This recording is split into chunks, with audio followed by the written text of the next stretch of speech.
Before we even begin to talk about anything to do with Sekiro, I wanted to apologise. Life has literally hit me like a semi-truck going 200 miles per hour these last 2 weeks. And while that is no excuse at all, I'm not trying to say that, I will try to make more time for the channel, as I honestly love making these videos for you all. I really hope you all can forgive me, and I promise to try and be more punctual with upload times. Without further ado though, I hope you enjoy the video. Sekiro, Shadows Die Twice has been talked about in detail dozens upon dozens of times, but something I have never seen talked about would be a major and integral concept to Sekiro's story.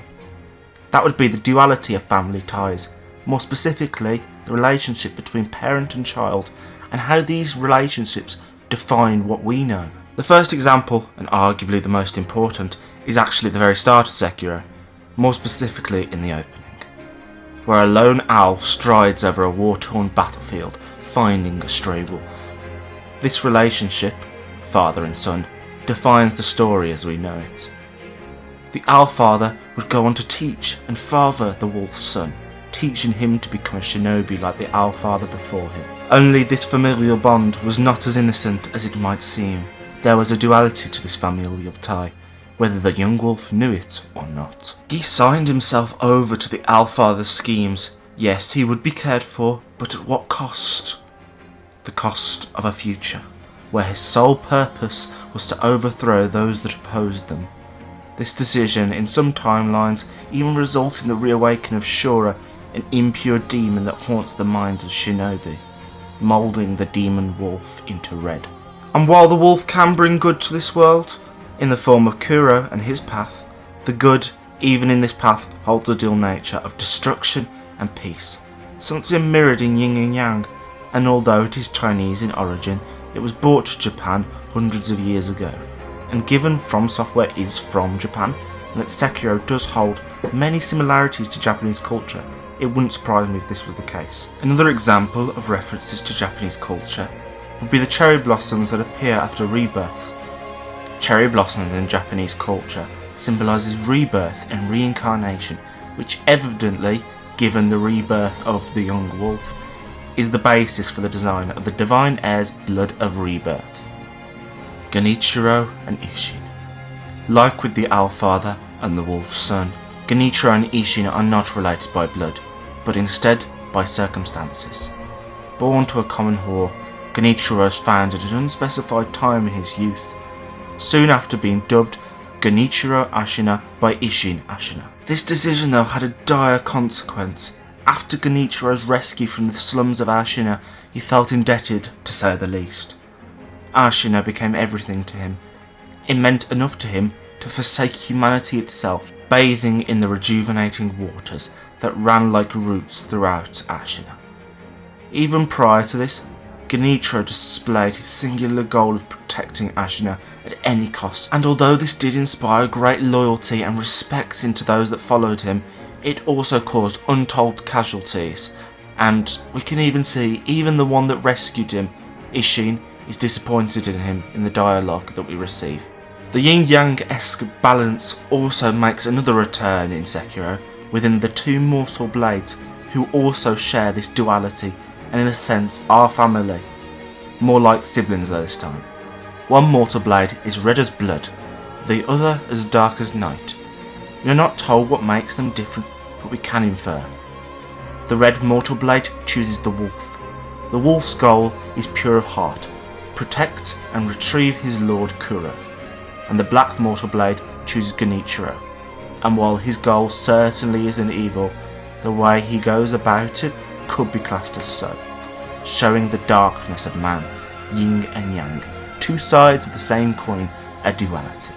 And now this is where this all gets even more interesting, which I didn't think was possible, but knowing From Software, it certainly is. In the Shura ending, by the owl father's arrogance and hubris, his plans are revealed unintentionally, telling us of how his goal was to rule the interior ministers, to rule Ashina, to rule the world. With the black mortal blade in hand, which must have recognised his darkness, or at the very least, his malicious intent and desire to cause chaos. Only this pompous speech was halted by a sword piercing through his spine and at the front of his chest, by none other than his adopted son, the young wolf, killing his father dearest. As you see, yes, although Sekiro Shadows Die Twice is about familial ties, betrayal is also burned deep into these familial ties. Then Shura, or the young wolf, picks up both immortal killing blades, becoming yin and yang, pure and evil, a perfect duality. And while obviously given the speech after, soldiers and townfolk alike died by the thousands. Very few survived. Ashina became the setting for the most tragic massacre of the Sengoku era. And for a long time after, it was said a demon lurked the land. And the fact that we brutally slaughter Emma, Ishin and possibly even Kuro, this isn't the good ending. But I also don't believe it's the bad ending either. Balance is created from this ending. Is that really evil? For all we know, Shura could be like three fingers brought to the world to bring the world back to what it was.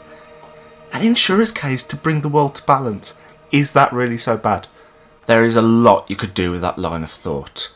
If you want to see a video going into why Shura might not be so evil and trying to give it a second look and a new perspective to Shura, then please let me know down in the comments because I'm definitely up for it. Another key example would be the sculptor and Emma. And although we are told time and time again of Emma's father, Dogen, it is the sculptor who we see take a fatherly role for Emma. We are not specifically told how old Emma was when her father died.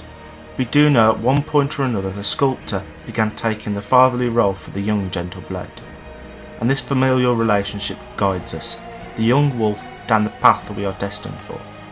Whether that be removing immortals from the world, burning the world, or sacrificing the child who by the end of the game becomes the closest thing to a child the young wolf would ever have.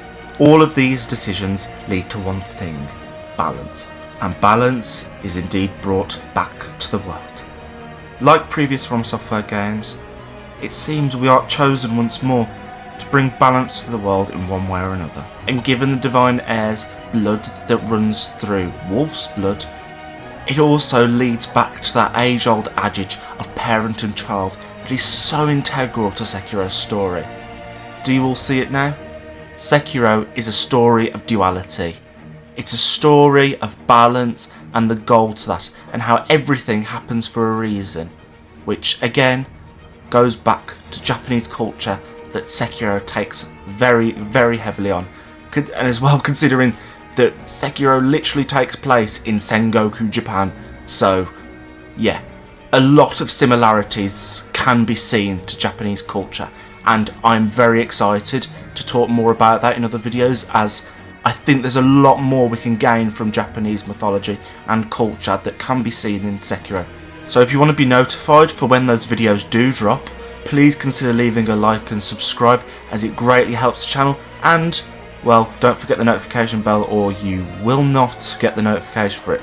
YouTube is so buggy with notifications, and that goes for comments as well. I'll literally get a comment pop up after 2 weeks, I'm just like, what the fuck, YouTube? One final thing.